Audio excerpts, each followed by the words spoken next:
Yes, this is gonna be my first video of showing how to play the MiG-23 ML, aka moneymaker in my opinion.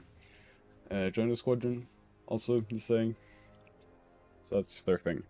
The full version is gonna be on YouTube, or yeah. So basically, the recommendation I have for playing, I've played this plane for around 632 matches. Have a almost 2.0 KD. Rest kind of sucks, but what I would say, just you get all the modifications for free, of course, because it's a premium. But this is just a meme load that I made for ground. But this is the load that you want to use on RRB.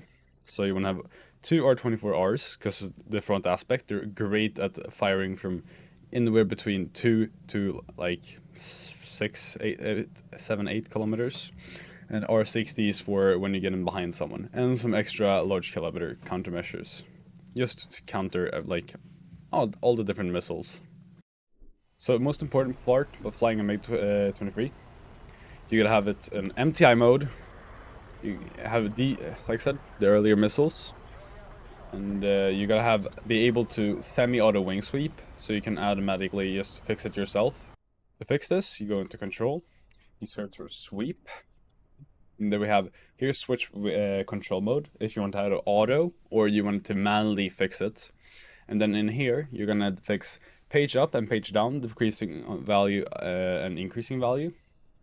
And then you want to copy the same settings as I have here for the easiest, just general, if you want to be able to keep the percent after, because or else your percentage on the wing sweep will go down, and then when you let go of the button, it'll just go straight up to 50 again or whatever.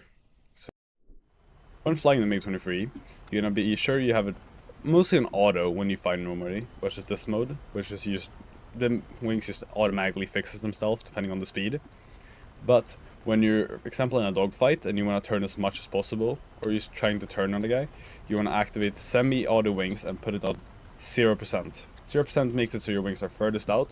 It means you have the best turn rate because you just get the more, like, yeah, you just get more lift and shit. So you just pull a lot. It turns pretty well for its BR 11.3. It's one of the best turn fighters in the game. When you're reloading into battle, you want to make sure you have standard countermeasures on, so you don't need mixed. Of course, if you want mixed and stay on a bit higher altitude, I would recommend mixed. But if you're going to stay on low altitude, I would pick standard, which I normally do. You want to pick around 20 minutes fuel. Standard is 20. I'd like to have like a 22, 21. That gives it a bit extra timer. I could do it. Like I said, this loadout, the best one. And then whatever you want for yourself there. That's it. Now we're in game and we're just flying around. Like I said, you want to have the MTI mode on to easily lock targets. It's just way more secure. And make sure your lock doesn't get stuck on the ground and it leaves you lose track, so it holds better. It isn't the best at holding radar locks, but it is very good if the plane is coming towards you. So now do you see we've reached top speed? We're gonna decrease it and then we're gonna put it on 1 to 2%, maybe even 3 depending on what altitude we're at. So right now I'm just gonna go dive a little bit because I want to stay as low to the ground as possible. Don't question the names, I remade everything. Just gonna go low. I normally just make sure I'm not that high on the reduced speed, so not to break off my wings. And you just fly. I normally go to the left of the battlefield a bit and then come in from the bit behind, because then people are starting to turn towards this, like the same as that we're doing. And then we can meet them in head-ons before R-24Rs, which are great for head-ons, and yeah, just generally. When you're flying the MiG-23 ML, you're gonna notice that you only get tracks. It doesn't get any lock warnings. You can't get any. So that track is basically your lock warning, and like less track is more like they're tracking you. So you can't know if they've launched a missile, but if you're getting tracked, just try to stay low as close to the ground as possible. It could also be on your teammates if they're in close vicinity, but just stay close to the ground as possible. You can stay at this altitude. It's just generally a very chill altitude to stay at. Here's another example of just me staying high. I normally like go around a lot, and on this map, for example, and this is just higher altitude. On this map, around 3 to 4,000 meters. It's very nice. You can stay at like 1,600 closer, but the enemies normally go here. Just coaching on this map. It's a bit newer to me, personally. It's a bit newer to the game, or not newer. You just bring both back in what I've seen at least. It's played more and more nowadays. But you just go up here, go around. I just wanted to make an example of how far you can go out of this. And one of the last kills of the game. Just popped off pretty good. Like I said, it can get flared, like it did just there. It's crashed into the ground. So, but I ran under flares now. I mean missiles now. This doesn't get too many bullets either. It runs out pretty fast. Like I said, about 22 minutes fuel. It was pretty well for this game. Gonna run out a bit earlier than I wanted to, but that's what it is. He's put it at 2%, and it doesn't drag a lot. Maybe goes around double then, or even that, 1.5. It's pretty viable plane. Here we can see we have outflanked the whole or this part of the enemy team that went on this plateau. A lot of people goes in valley down there, where my teammates are going for some stupid reason.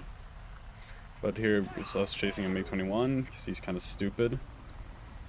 Get an R60 lock because we're behind him. He does not notice us. He's dead. That means severe hit for me. We're just gonna keep chasing. Here, perfect. They're turning toward us.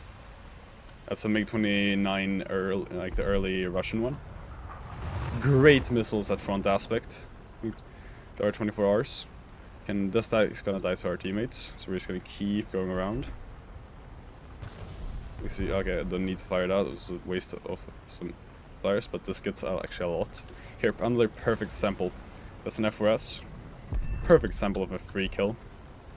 So just go around farming like this. Gonna wing sweep a little bit to extra speed. That can you do.